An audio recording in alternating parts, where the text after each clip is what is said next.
Have you been through a drawdown period that you thought, "Oh, this is it, like I can't do this anymore"? One, with drawdown, you've got to learn to kind of accept it because it's a part of the game, right? If this month is a bad month, that shouldn't influence next month. If this week's a bad week, it shouldn't influence next week. You know, people see a massive bearish candle and they think, right, we're selling now. This is it. This is the move to go down. Red is bad. It's danger. You know. And same with green. Everyone thinks, it's amazing. It's going to keep going. And especially if they see a big candle, they're influenced immediately. But it's never the case. You see one big candle and then you see it get corrected across. You know, if it's one massive bearish daily candle, it gets corrected across the next 4 days. What's the most money you've lost in a single trade? Cool.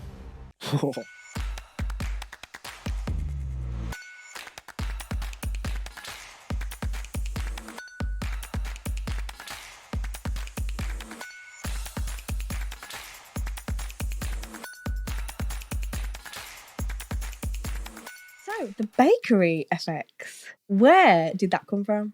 Before it was ever the bakery, it was the baker. Okay, so when I first was learning to trade and flexing demo profits on my personal page, it'd be a case of, I made some bread today. You know what I mean? And at that time, I was being mentored by someone, and it'd be like atting them on the story and look at the bread I made today. And then it was like, it kind of just went on to, I'm a baker because a baker makes bread, right? And then years had passed, and then it became the bakery when I was like, all right, I'm going to start to actually create some education, be able to kind of mentor people myself. And, you know, what does a baker work in? They work in a bakery. So I thought, right, as an establishment as a whole, the bakery would be the name and I would still be the baker. That is so cool. I like that. You have like a big personality as well, because obviously you came to our event, didn't you? Yeah. And I remember you a little bit telling us about the bakery. Well, you were telling everyone, but I was like in and out of conversations. And I was like, this guy's got a personality. And then I realised you do content as well. I do my best. What I try to do, at least with the whole content thing, is not be the same as everyone else. I try to do things that I want to do because everyone is very copy and paste. You know, what's the most recent trend? Right, let's try to do it myself. I don't want to be like that. I kind of want to just make things how I want to do it to the brand of the bakery. And you know, still give the same value as everyone else does and still follow the trends, but in my own way. And the main thing for me is the branding. I want everything to be on brand. It doesn't matter what it is. It needs to be on brand, however it can be. So it's a case of, you know, if it's a case of doing a breakdown or say, for example, not to plug this so early, but I'm doing like a 4-week program and that's called The Recipe, right? Because a baker uses a recipe to make bread. So it's just things like that. And maybe it might go over people's heads and it might not be the most direct and easy thing to follow. But for me, that doesn't pay my bills. It's a kind of a creative outlet as opposed to, you know, try to make it as best marketing as possible. Because I think at the end of the day, it will sell itself by being what it is, right? So that's the idea, at least. How did you find out about trading? I feel like we hear so many different stories and avenues of how people actually get into trading. What was yours? Do you know what? I'm just probably a typical boy. Mine was like Wolf of Wall Street, man. Love that. You know, the whole idea of just stock trading and things like that, it wasn't necessarily, you know, the pick up the phone and being a broker and things like that. It was just more like what they were doing and the idea of like, oh, wow, you could put money into a stock and it could go up and you can make money. And then actually messing around with it and creating a demo account. And then you realize it's actually so straightforward and simple of like, you only push a couple buttons on your phone and you can make profits or losses and whatever. So that was just watching YouTube videos. Funnily enough, I see it the other day on my YouTube was a saved playlist from Trading 212 of like years ago about use this trading hammer pattern or this, you know, all the OG stuff. And you know, that's where I started, just watching them videos and just taking an interest. And that all kind of come about early into COVID when everyone was locked up and it was like, all right, what do I do? And obviously at the time I was at university, you know, already taken some kind of interest, but it was like, all right, let's just, with all this spare time, let's follow through with it now and just watch as much videos, as many resources as possible. What did you do at uni? Accounting and business management. Do you think that helps in terms of trading now or like business in general? The business management does. You know, I remember certain little things because I did a kind of entrepreneurship route within it. So some of my modules were entrepreneurship related. So I remember certain bits and pieces, but not really. If anything, I think the degree helps to a degree just because the the discipline, of like, you went to uni by yourself. You're not forced to go there. It's not like you're at school where you're forced to go to school because mum and dad is taking you to school. At uni, you do it off your own back, and they treat you like that. If you don't want to be here, you don't need to be here. So you turn up to uni, and you go and learn. So it was the discipline of that aspect. But for me personally, coming out of uni, I didn't necessarily use my degree. Did you do that degree knowing what you eventually wanted to do? Yeah. So initially, I wanted to be an accountant. I wanted to go into accountancy, business management as a side thing, rather than typically people go accounting and finance, right? Rather than doing that, I kind of wanted that business management aspect because I like business and just understand if you want to build something of yourself, you need to be, business related and managing a business. But then I've soon realised that when you do accountancy, it's best off you go onto an entrepreneurship, get exemptions and go to do your ACCA qualifications and things like that, which university was a waste of 4 years because I was like not as close as other people were towards getting an ACCA accreditation or anything you need to become a chartered accountant. So it was like, all right, now what? And then I just went to get to any job I could, and then trading took over. Have you transitioned your skills from university into your trading, like the accounting skills, like being your own accountant as a trader and stuff? Yeah, I'd say I'm very savvy when it comes to my finances. So, my profits are being reinvested properly, whether it be into assets. My accounting teacher, still speak to him now, a really nice guy. Quite a cool story. When we finished finished sixth form, he took us to the casino to teach us to play craps, like dice and things like that. Like, he's just a cool guy. And he was like, Char, you just make sure no matter what you do, just do things properly because you don't need a lot to make a lot. You just need to portion your money correctly. So that was a good influence to begin with. Reinvesting profits just into stocks. Doesn't matter what stocks. He kind of followed the whole Warren Buffett philosophy of investing things you like. So it's just a case of putting money into different assets, stocks, and for me now it's a case of reinvesting into my own business. Trying to build this brand as big as possible. Right now it starts with trading, but in years to come, my idea is for it to branch out into many different things, but just be, primarily trading for the time being. Do you have like a specific moment in your trading career where it's like the breakthrough? Yeah. So I think, a lot of people say when you're at your kind of lowest point, that is where you kind of get that breakthrough. Now, my lowest point was, starting to learn to trade, thinking you've got it. So I graduated uni, went into my first job. Now I can actually start to make some money and put some money into accounts. So consecutively, month after month, I was putting £1,000 in an account. And every single month I'd say, right, this time would be different after blowing £1,000 within a week of putting it into the account. So six months had gone by, £1,000 every month, £6,000 down the drain. And it was a case of, look, I can't keep doing this. It was a case of I'm saving money for a house. I'm leaving myself very minimal in terms of enjoyment money. And I'm putting £1,000 in an account and I'm losing it in a space of a week or two. So what do? It was either knock trading on the head or, really knuckle down and actually figure out what this whole kind of strategy consists of. Back then, a lot of it was, intuition, putting analysis on a chart and just saying, right, well, this is my support and resistance or this is my trend line. It's got to hold. And then it wouldn't hold. And I'd be like, all right, why didn't it do that? So then it was figuring out that why. Why did certain things happen? And then understanding as you get deeper the probability. Right, trend lines can work or support resistance can work, but when does it work as opposed to not? That's the main thing that really set things apart for me. What strategy are you trading? And has it changed from what you started with? My strategy is derived of many different resources. So like I say, my first ever mentor was quite well established. So a bit about my background. So when I went to uni, I was initially looking at trading. My best mate's older brother was in asset management. He was an accountant as it goes. And he put me in touch with someone that was a trader at the asset management company doing, Forex trading and just looking particularly, when value of currencies are good to make big business transactions.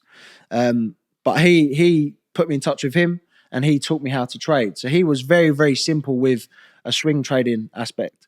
So looking at the 4-hour time frame, minimum, your common support resistance, supply and demand, trend lines, key levels, things like that. Nothing too crazy. And I always ran with that because that was what it started with. But what I come to realize was swing trading just wasn't for me. I like to kind of find opportunities day to day. Now I understand you can't find opportunities every single day. The market just doesn't give them. But it was a case of, I wanted to speculate on a daily basis and not have to hold my trades for multiple days, even weeks, just to secure some profit. To which I started to pay attention to, how the market plays out with sessions. So looking at the Asia session, London session, New York session, and paying attention to particularly liquidity. So I work a lot with liquidity, which is just how money moves from buyers to sellers and using supply and demand with that. And what are you trading? Like what assets?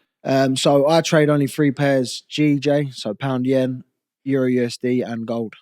I was such a GJ trader until December. Yeah, I've actually cut GJ out now. It's the best thing I've ever done. So I only just bought Euro USD back in the last 4 months. Ever since gold has just been going crazy. It's just, for me, it's not fitting the way I trade.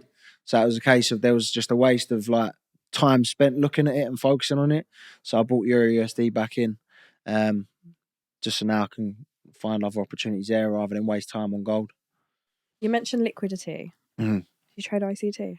No, definitely not. I feel like liquidity is like such a, like for me, it's always been support and resistance. Mm-hmm. But now it's like areas of liquidity grabs. And I associate that with ICT. I can agree. Yeah, I can agree. What I would say, right, and this is just damn right straightforward, is I've never watched a full lesson of that guy because he's just boring. Like, it's like going to a uni lecture. I used to sometimes fall asleep in them, but I just couldn't. So it was a case for me, the way I look at liquidity, right, it may be different to everyone. Unfortunately, everyone's got different ways of looking at things in this industry. But for me, liquidity is just market structure. At every high when price is coming down, they're sellers. There's nothing. That is what they are. They're sellers because market's going down. When price is going up, that's buyers. That's liquidity. People investing money into the market. At that, you've also got sessions. So, like I say, I work heavily with sessions. At the highs and lows of Asia, London, and New York, the reason there's a high of Asia is because that is, all of the sellers for the Asian session. That is where that high derived from. At the low, they're buyers. And you understand that is where money has been invested and created those highs and low points within that period of time.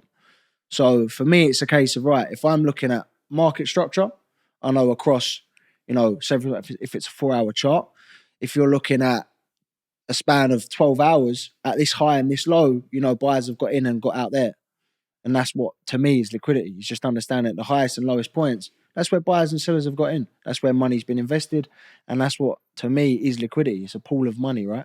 And you know what, saying that as well, actually, it's funny you asked that because when I was trading Forex, obviously I trade indices now, I was like, liquidity. But now I trade US 30, like liquidity is probably the main thing that I trade off of. Like, I understand it. I don't trade in support and resistance anymore. I trade in like key areas. So I understand like it's not going to be a line and that area. It's going to be somewhere around there.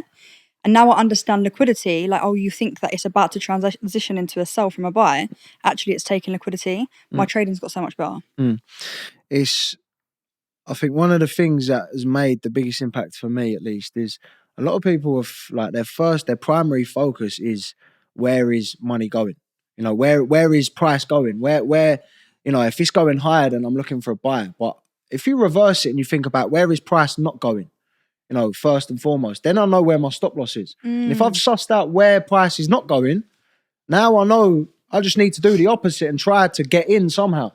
So if I've got a structure low or for me, a lot of what I rely on is a sweep. As soon as I've got a sweep, I understand money's changed hands from buyers to sellers. And from that, I know, right, this is where I can put my stop loss.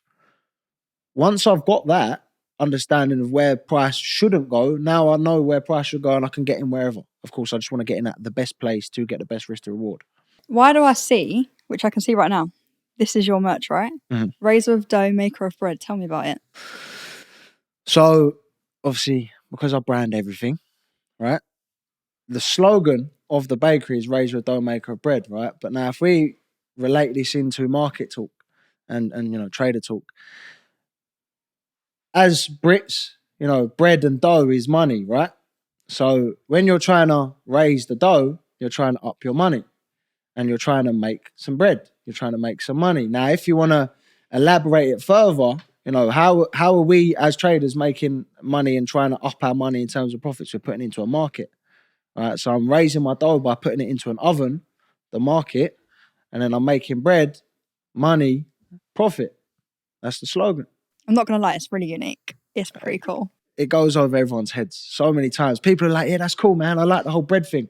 I'm like, I bet you don't even know what that means. No, because when you were saying it at the event as well, you was like, explain. I was like, I get it, but like, I don't get it. Yeah. But then I was like, no, this is your brand. Like, now it makes sense. Do you know what I mean? Yeah. It's been, do you know what? I've actually like thought about everything for a very long time.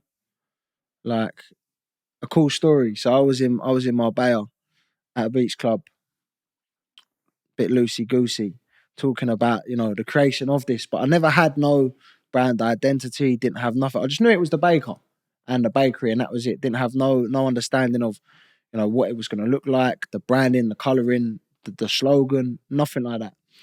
And I remember sitting back with a friend saying, yeah, when I get home, I'm gonna do this now. I think I'm gonna like start this all up. And I remember going home and sitting down and going on Pinterest and just like, right, let's try and make some kind of brand board in regards to what do I want it to look like. Do you know what I mean? Like how do I expect this? So the whole theme was like old money, the old money aesthetic. And then from there, so sent it off to somebody who was able to make a brand guideline. Essentially just made it into a real brand. These are the fonts you're going to use. This is the kind of theme of colours and the colour codes and everything like that. And I was like, do you know what? This is it. I didn't even need no amendments. It was like, yeah, that's it. I like that. That's good. You're And making your own little cult. That's exactly it. And now I've got loads of people just running around saying I'm making bread. And I'm like, I remember the first conversation we had on Instagram. I think I asked you actually about the bakery. I can't remember what it was. And then the sentence you gave me back was basically that about raising the dough and the bread. And I was just like, wow, like you've really thought this through. But even like having the initiative to go to someone to actually help you with the branding of everything, I feel like in the trading community that is so rare because everyone in the trading community is just copy and paste. Everyone is the same. So to actually hear you speak about your brand identity and having gone through the phase of like getting like the color codes and stuff like that from a third party, I think people really need to listen to that and like just find some identity and some like just out of the box thinking, because in the trading community everyone is the same. 100%. And it's so refreshing. Completely agree. That's what I didn't want to do. First and foremost, it's just what I didn't want to do because I wasn't ever going to come onto social media. I would have just happily, at this point, so I'd been trading 2 years profitably before I made the bakery. I think it was like a year and 3/4, 8 months. But before I even come to socials, because I was like, how can I go on socials and advise people of how to do this thing and I can't do it, So I had to make sure I could do it first before even doing anything. But at first, I didn't want to do no socials. It was a case of just following the idea and seeing where it took me.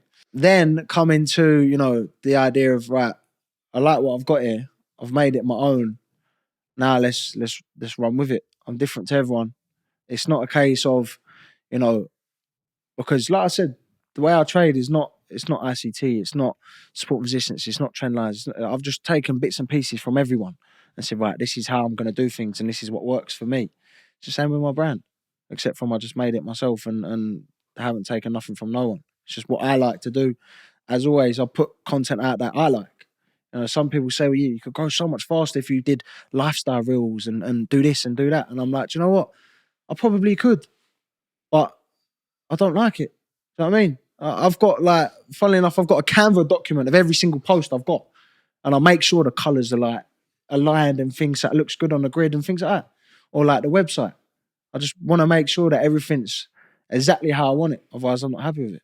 But I think you have to take your business serious before it's even blown up, because if not, you're just going with the flow and no one's going to take you serious. Like if you're not taking your own business serious, why would people take you serious? Do you know what I mean? 100%. And even then, right, with a brand called The Bakery, who's supposed to trade the markets, a thing that is very, very, very hard to do. How can you take me serious? With you know, somewhat of a gig of a name like that, right? So at least if I show you my work that is serious, then now I demand your respect. You're gonna respect me because you look at it and you think, do you know what? That's cool.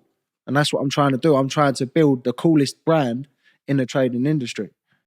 This podcast is sponsored by Equity Edge, the Forex prop firm that is changing the game for traders. Equity Edge gives you the freedom to trade with confidence, offering account sizes from 2.5k all the way to $100,000. Instant phase transitions when you reach your profit targets, and absolutely no minimum or maximum trading days. Plus, there are no lot size limits, giving you complete freedom with your trading strategy. Equity Edge have also just announced that MetaTrader 5 is back. Rebuilt stronger than ever for a seamless trading experience. They have also removed their old all-day news restriction trading rule, which means when there are high-impact news events that last the entire day, you can still trade with no limits. With payout requests every 14 days and support available 24/7. Equity Edge is here to help you trade, grow, and get funded without boundaries. Ready to level up your trading journey? Click the link in the description below and get started with your funded journey. I use this thing, coulda, shoulda, woulda. Everyone's got, I could have done this, I should have done that, I would have done this. Say that one more time. Coulda, shoulda, woulda. Is that so far? It's because I'm used to saying it. But yeah, coulda, shoulda, woulda, right? Everyone's got this. I could have moved my stop loss. I would have traded it if it was real money. I should have done this. I should, everyone's got a reason. But the problem is, right, and this is where it creates bad habits, especially at the start, is if you're always creating this excuse for yourself in terms of I could have, should have, would have, then when it comes to the real thing and you're in the heat of fire,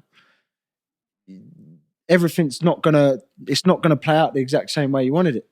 So you might as well, like for me, it's a case of, I think one of the most important things is protecting the money you've already made. Yeah, so now, for example, right, if you're up in profit and your next trade loses and you didn't get no profit from that, you got to think about it like this. If you was in a trade that was in great profit and you took no profit from it and you got break even and then you lose your next trade, now you're going to be thinking, well, I wouldn't have been in this position of having a loss if I would have taken those profits.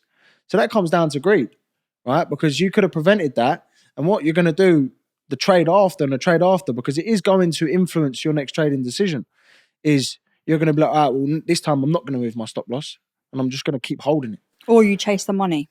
Exactly. And you're like trying to get in a trade to make back the money you didn't make. What's the most money you've lost in a single trade? Cool. Probably, do you know what? Because I'm sensible now. I'm smart. I'm a smart individual. But back when I was giving you the story of losing £1,000 per month, it was a solid £700 in one trade after putting £1,000 in an account in one trade. Yeah, trying to make a crazy flip, I suppose. But a cool story, rather than one trade, a cool story of mine in the journey was, so one time my mum gave me some money to trade with. So you see, I was doing this whole trading thing. She was like, oh, I want to get involved. Here's £1,000, go and make me some money. Now, this was at the start of the Ukraine-Russia war, when it all kind of kicked off. I managed to flip the £1,000 to 9,000. And the plan was to make 10,000 and then withdraw it in an envelope and give it to her. Except from that never happened. And I lost 8,000. And then I said, right, Mum, I've only got 1,000 to give you back because I was greedy, man. There's nothing more to it. I was greedy rather than, it weren't a case of a crazy loss streak. It was just a case of over leveraging and losing too much. Have you been through a drawdown period that you thought, oh, this is it? Like, I can't do this anymore? yes and no. So I think, and this is quite a good one for everyone. This should be an eye opener to everyone as well. Is, you know, one, with drawdown, you've got to learn to kind of accept it because it's a part of the game, right? But that's cliche. What I think was a big moment for me with the whole drawdown kind of topic is, say for example, when I first started to become profitable. Now you can only determine yourself becoming profitable by having a profitable month. So when I had my first profitable month, I was like, okay, right, what I've now created, this strategy and this approach is now working. Then the next month I lost, and I lost by, quite a considerable amount. And then I thought, oh, right, well, that's it now. Maybe I just wasn't profitable and I haven't figured this out. But then I went on to win the next month, and that month made back all of the losses from the losing month and more. And what that makes you realize is, do you know what? That month shouldn't speak for the whole, your whole previous results or anything, or all your future results. And that drawdown shouldn't really, prevent you from succeeding, because the only thing that it's yourself that's holding you back. Because if I lose now, that shouldn't influence my next trading decision. If this month is a bad month, that shouldn't influence next month. If this week's a bad week, it shouldn't influence next week. And coming out of that drawdown, like I say, at the end of that month when I lost, it was like, I thought I had it, man. I thought I was there. I just kept going with it. And then at the end of the month, it was like, it turns out I wasn't a bad trader. It was just a bad month. And that happens. Like the last 2 weeks have been a bad 2 weeks.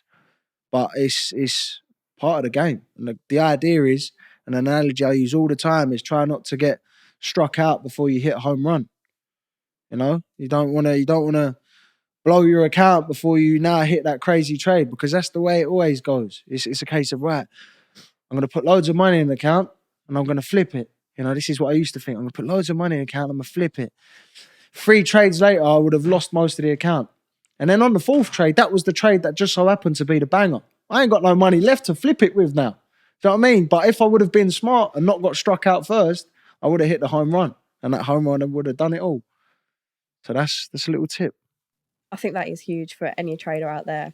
I think people get so stuck on, and I think social media is to blame now as well. Like, people will post profits after profits after profits, but they're not telling you how many accounts they've blown to have those profits, and the fact that those profits are probably just about making up for the fact that they've just blown 10 accounts before that.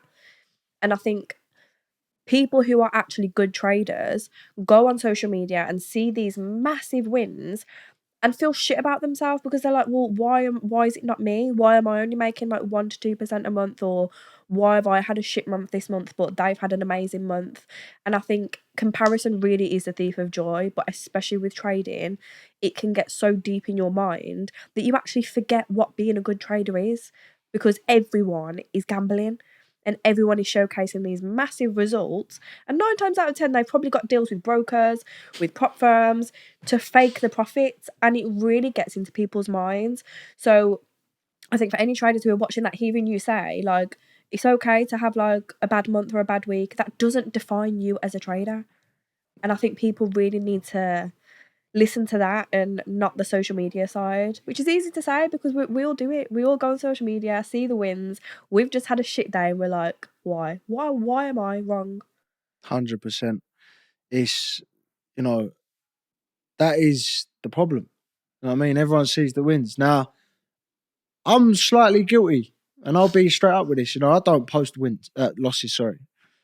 Only reason I don't post losses is because, like I say, for me, I post things that I want to post, right? In terms of branded stuff and whatever. I'm not trying to prove any kind of transparency.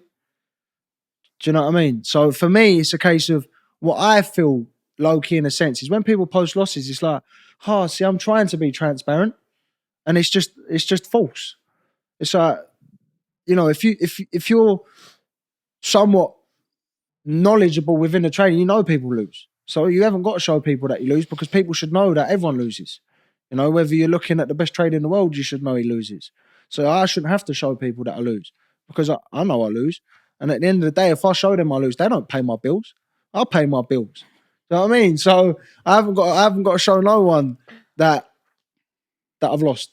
And I show my wins because it's proof of concept for me, for what I do. It's right. This is how I got in the trade, and this is why, and everything else that has led me to do that is what I teach. I was just about to ask. So look at this, how it just aligned. I was going to say, so you're doing the 4-week, the recipe program. How do you juggle trading and teaching? And like, are you transparent with your students? And obviously, you could be making like a lot more money compared to they are at the start. How do you help your students understand that this is normal? So it's a mix, right? So I think what my goal was to begin with was always to help, the same as everyone else, I suppose, help educate people on a particular approach in the market. But my goal's always been to just keep it real with them. Like, it's not easy. You're not gonna, don't join my group and do my signals and get crazy money and things like this. It was a case of, look, I've got a skill that you want to learn, and I'm going to teach you this skill in the way I do it. Now, I don't make crazy money. I've risked £300 a trade, and I look to get 1,200. 1 to 3, so between 900 and 1,200. And you're trading personal, right? We were talking about before. Personal. So, and I'll get onto this in a moment. Why? But from what I was going on with, so with the whole education, it was a case of, at first it was never the plan. It was just kind of build the bakery and whatever. Then people started to approach me and say, "Oh, do you teach 1-to-1?" And I was like, "Okay, how can I make this work?" So at first, I never kind of created any subscription or any mentorship group or nothing like that, or any programs. It's just a case of creating people, like, teaching people 1-to-1, getting their mobile number, helping them out, teaching them across, the main topics and how I look at the market, and letting them run with it and seeing how they get on. Then as time went on, I started to realize, right, well, the next step is to create a group, because what a group does is it allows me to give a day-by-day insight. So my kind of theory behind it is, right, if I teach somebody 1-to-1, they know everything I have to offer, but they don't know how to apply this in the insight to do it day to day. So with that group, they now have that insight and the application, because every day I'm doing a breakdown, every day I'm saying, right, this session or this is what I'm looking at, and being straightly transparent with everyone. And then come into, creating other programs for specific things. So like you asked about the program, that program is to specifically focus on one particular thing across the whole syllabus of what I teach. Which is? A particular mechanic.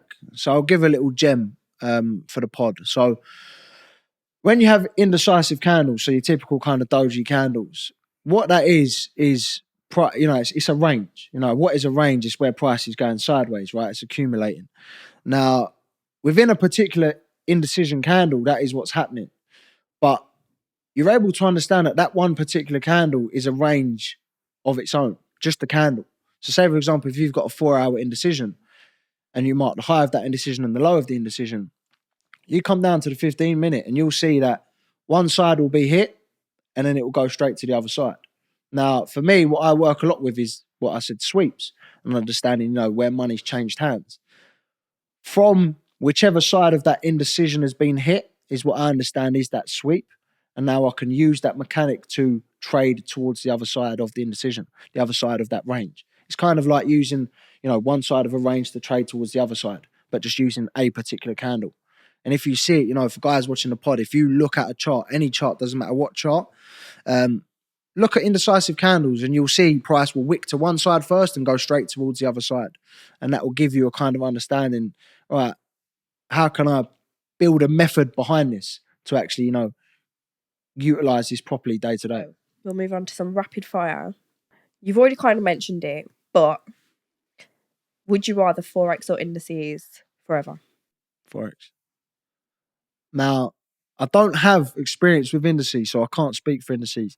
From what I have experienced from people I've tried to help, indices just goes, man. There ain't no coming back. And if you're that type of trader, then, you're loving it. But you'll be surprised, because obviously I used to trade GJ and UJ heavily. Transitioning from GJ to US 30. If you can trade GJ, US 30 would be like the easiest thing you've ever traded. I'm not even joking. This is what I hear. Look at it. I will. But I hear that indices are pretty straightforward. It's bullish. It's a bullish asset, really, realistically. And it's very one dimensional. Like, when the sweeps happen, that is the sweep. There ain't no sweep off the sweep off the sweep off the sweep. That's just it. But a lot of what I rely on is that pullback. I was going to say the one thing though with indices, I feel like US 30 is going to have a big pullback and it's going again for all-time highs, and I feel like it's going to have a massive drop. So if you get caught in that drop and you've got a buy, you're trying to catch that buy, but actually it's having a massive pullback, and that's the only thing I think is difficult compared to Forex. Especially with the market, it's due a correction, right? From where it's just been going up. It's like gold. Gold's been going up for ages now. And you're like, right, I know it's due a correction, but it just doesn't make sense for it to do it right now. But at some point it's going to happen. I think it was Friday last week. It dumped like crazy. And then you see this week it's just been going straight back up again. Yeah, I see everyone saying that gold and Asian session just flew before people open their eyes. Yeah, as soon as market opened, bang, dropped. It was like, whoa. And people think, all right, now that's it, that's the sell. But it's never usually the case. So it's like it's something I mock it in my kind of community, is a psychological impact of big bullish or big bearish candles. People see a massive bearish candle and they think, right, we're selling now. This is it. This is the move to go down. And because of that, I have black charts. Do you have black charts, or do you still have red and green, or you've made your own colours? No, just mine are branded actually. I've actually got my actual hex code of colours. Yeah. But yeah, it's just beige and green. Sorry. I do feel like the red and the green, the red makes you so psychologically messed up that you're always looking at sells all the time. Like if you Google the psychological influence and the emotional influence of colours, red is bad, it's danger. And same with green. Everyone thinks, it's amazing, it's going to keep going. And especially if they see a big candle, they're influenced immediately. But it's never the case. You see one big candle and then you see it get corrected across, if it's one massive bearish daily candle, it gets corrected across the next 4 days. And then, that's what I look at that. I think, all right, sweet, I'm going to do the opposite now because everyone thinks that's what's happening. If you could only trade one pair, EU or GJ? Oh, GJ. That's my baby, man. Really? Yeah. This GJ's my baby, man, because I've looked at that chart every single day, Monday through to Friday and a Sunday, every day, every week for the last 4 going on 5 years now. Same. Every day. No one can take that away from me. Sometimes I know what's going to happen before it's going to happen. I just couldn't get into it, but I knew it was going to happen. It's just that intuition, just from looking at it time and time and time again. That's, something you just can't take away. Do you trade with Fibonacci as well? Yeah, love a Fibonacci. I think GJ is great with Fibonacci. Love a Fibonacci. Fib is, I call it the Illuminati tool. It's honestly the best thing in trading. Yeah. Reason why I call it Illuminati tool is because it's just got no reason to be there, is it? Why has it got anything to do with trading? But it is. Bit of work. Yeah, do you know what I mean? So it's rigged. 100%. So I love it. Did you know that even the way flowers are formed is through a Fibonacci pattern? Everything's Fibonacci. That's so interesting. Everything. I don't know why. You can get real deep on YouTube if you watch it. No, literally, yeah. But yeah. It's a very spiritual side to it. Where do you feel like you're going to be in the next 5 years with the bakery? So, it's a good question. I think about it. I've got ideas. I'd like to, like I said a moment ago, I'd like to kind of branch out into many different things. One being clothing.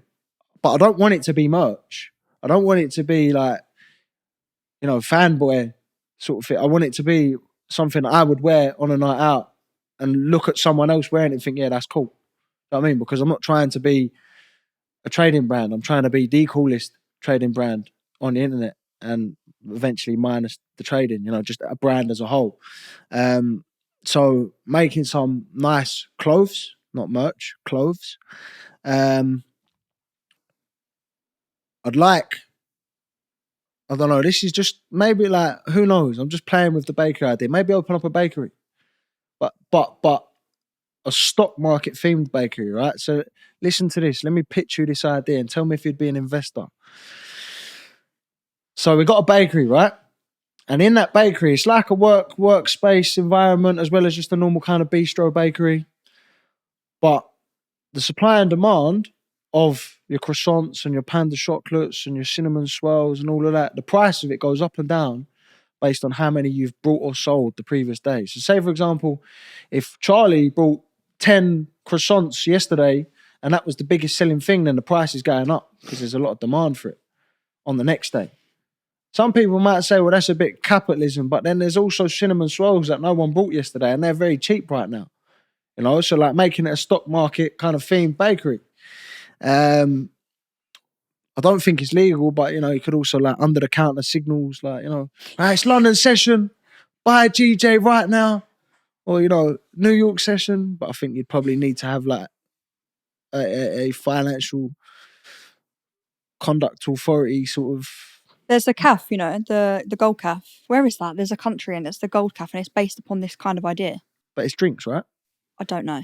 I think so. I think it's in Thailand. I think so. I think it's in Thailand. Yeah, I think so because I'll correct it on the screen if I'm wrong. yeah, but yeah, I know there is something like that Mm. because that's where I got some influence from, but I don't know where or what. I'm pretty sure it's drinks though. But you should do it. Yeah, well, Act on the thought can before someone see the steals it. vision. Mm. Like I can see the vision. I can see like Big chef hat. the Wall Street, like the TVs. yeah, with, well, like, that's it. Yeah, with the price, the quotes and Bloomberg bids, prices on one TV, charts on another one. It's NFP. Everyone gather around. NFP come in. Like, what's gonna happen? Yeah, I can see it. be like them South African trading floors. If you've seen them, Yeah. The scammy ones. yeah, it's crazy, man. That's where like the most scamming is, isn't it? South Africa. Yeah. So if anyone opens up a calf in the UK, you heard it here first. Don't steal the idea, you know. I'm your guy. I shouldn't have pitched that. I should have pitched that to like Lord Sugar. Do it. For real? See? Yeah. Okay, well, before we end out, what would your death row meal be? Ooh. I'll keep it basic, man. Some steak. Maybe like a steak ciabatta. Ooh. Yeah, like a steak ciabatta. And peppercorn cheese. Nice lettuce, tomatoes, Starter. bruschetta. Are you Italian? No, I'm Romanian. No way. I would have mum's- said Albanian. Yeah, I was born in England. Mm. If you couldn't tell by his very extremely thick English accent. Mm. I was born in England. I'm making the bread and the dough. Yeah, straight here. You know what I mean? But yeah, Mumsy's Romanian. Dad met Mum in Romania. Small village girl she was. She was making dough. Like actual bread, not money. Like No way. in the village. Yeah. That's where I go. If I want some downtime. I was just gonna say, do you? Yeah, go back? if I want some downtime and just get away from everything, I'll go to the village, chill with the chickens. Love that. If I want a salad, I'll pick the vegetables straight out the ground. Can you speak Romanian? Yeah. Not fluent. Well, give us a drink and a dessert. Oh, I'm a cookie dough guy. Okay. Any cookies, just cookies. Anything that's cookie dough, cookies, just cookies and ice cream. And a drink. Funny enough, all I drink is water. So yeah, it's not Water. bad. Yeah. That was so London water. Yeah, no. All I drink is water. So water. Give me a water, man. Well, thank you so much for coming on.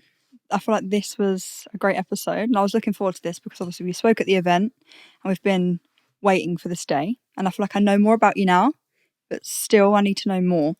It would be good if we could also look at the charts together as well sometime. 100%. I'll be down.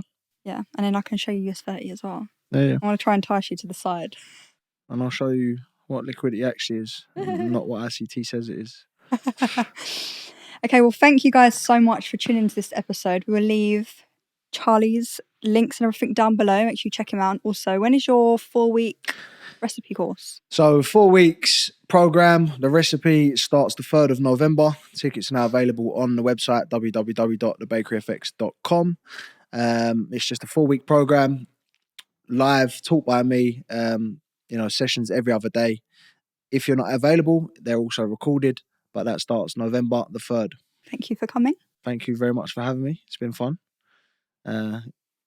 You also fulfilled a little goal of mine from the start of the year. one of my goals for the year was to get on a podcast and just kind of share the story of the baker, because, like I say, it goes over a lot of people's heads, man. So until you explain it, people won't really understand. But hopefully now they understand.